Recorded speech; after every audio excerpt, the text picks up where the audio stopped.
তারা চায়ের কাপে এক চুমুক দিচ্ছে আর গল্প করছে, আর মাঝে মাঝে নেপাল দাদুকে নাড়া দিচ্ছে বিমল।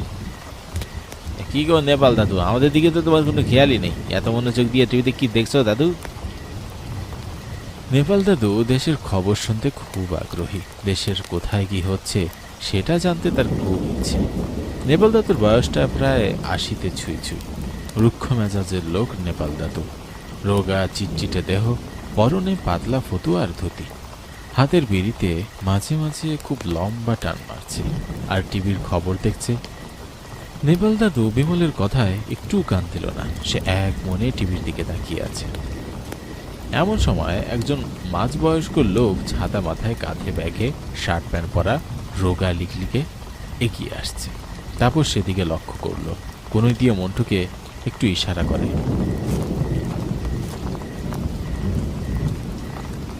মন্টু না বুঝেই তাকে বলে, কি রে, কোনো দিকে গোদায় পাচ্ছিস কেন? কোনো সুন্দরী মেয়ে দেখেছিস নাকি এই ঝড় বৃষ্টির মধ্যে?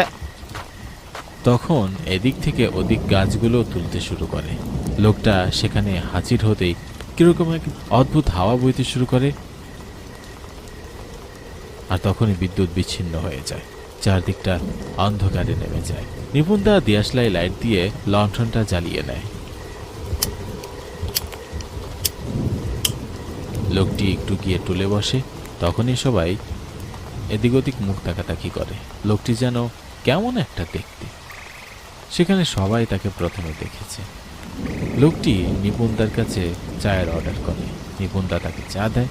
লোকটি চা হাতে নিতেই নেপাল দাদু তাকে জিজ্ঞাসা করে, কে হ্যাঁ বাপু তুমি?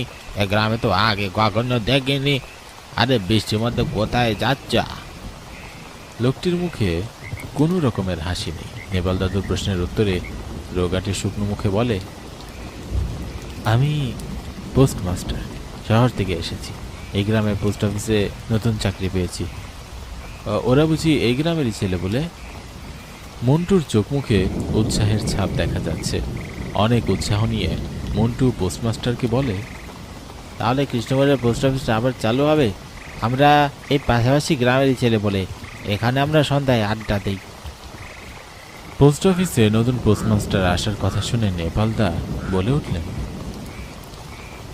এর আগে একজন পোস্টমাস্টার এসেছিল শুনেছিলাম, কিন্তু বেশি দিন থাকেনি।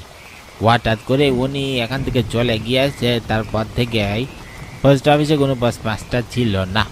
পোস্ট অফিসে কোনো পরিচর্যাও নেই, জঙ্গলে চেয়ে গেছে। সেই পোস্ট অফিসের পিয়ন ছিল রাজবংশী, পোস্টমাস্টার না থাকায় সে